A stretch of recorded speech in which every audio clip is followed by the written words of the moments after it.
What do you do when the world's largest democracy decides it no longer needs your permission? You push back hard.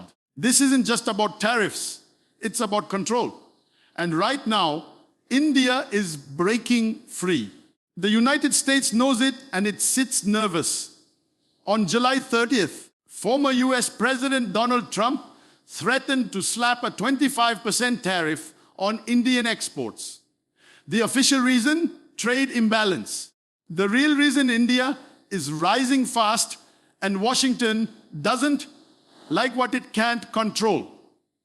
Let me tell you something. As someone who conquered America from the outside, first through bodybuilding, then Hollywood, then politics, I understand what it means to challenge established power structures. And what I'm seeing now is India doing exactly what I did decades ago, refusing to play by someone else's rules and building their own path to dominance. India isn't just catching up, it's building a parallel future.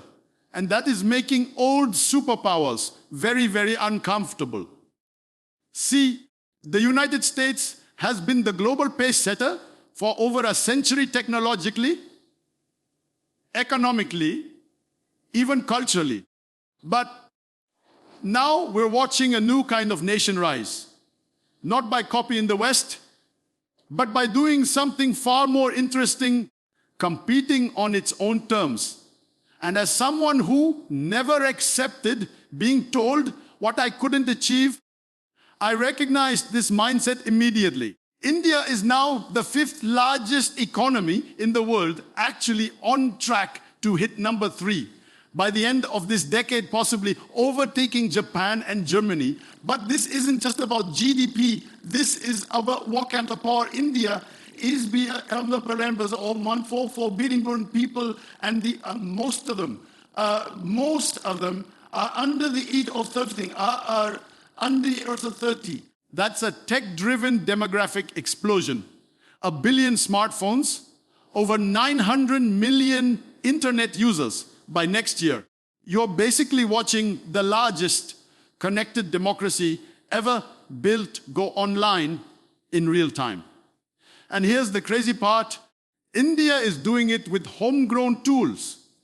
UPI, their digital payment system, isn't just competing with Visa and MasterCard.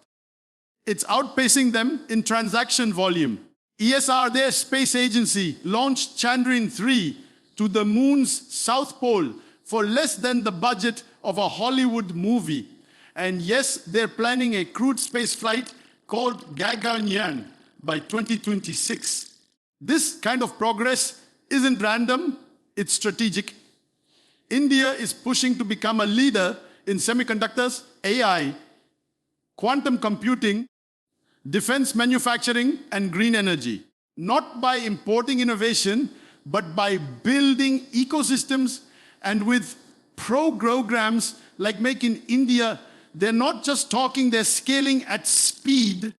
Apple, Tesla suppliers, Google data centers, they're all moving in because India isn't just a market. It's a manufacturing alternative to China. And in a world defined by disrupted supply chains and shifting alliances, that's massive. As someone who built multiple empires by understanding systematic progression, I can tell you this is what real strategic building looks like. So what does this mean for the US? Well, let's just be honest. Washington is used to being the axis of power. When the US calls, countries usually listen. But India listens and then it makes its own decisions. That's the part people in DC are starting to realize. India isn't becoming an ally in the traditional sense. It's becoming a pole of its own, autonomous, independent, pragmatic. And that scares policymakers not because India is hostile, but because it's sovereign. That's a very different kind of power, one that doesn't ask for permission. But here's where it gets interesting. This is not about rivalry. This is about multipolar stability, the idea that the future will not be dominated by one superpower, but shaped by many credible voices. And India is one of those voices now. So yes, the US feels pressure. Yes, Trump's tariffs are a reaction, but let's not mistake reaction for reality. Because the truth is, India isn't rising to challenge anyone. It's rising because it finally can. And for 1 billion people who've waited generations for their shot, that's not a threat. That's destiny finally catching up. So yeah, if you're still wondering why the US is suddenly so loud about trade deficits and Russian oil, it's not just about economics. It is about the world realizing India doesn't need to follow anymore. It's ready to lead. All right? So let's get into the real mechanics behind Trump's 25% tariff threat on India. Because this isn't just some random political outburst or a headline grab. It's a very calculated move.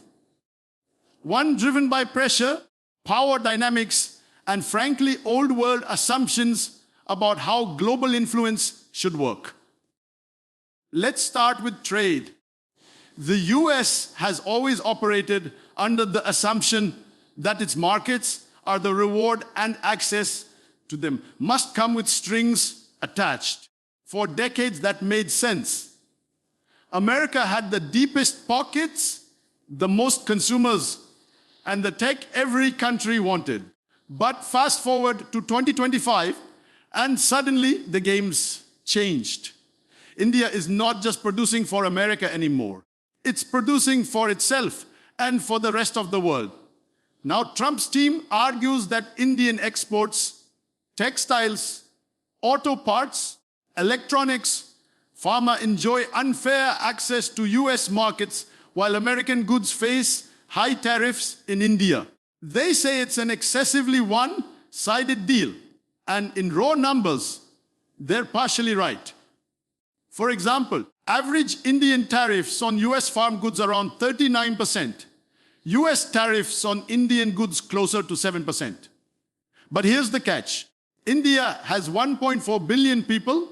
Many live in rural or semi-urban areas.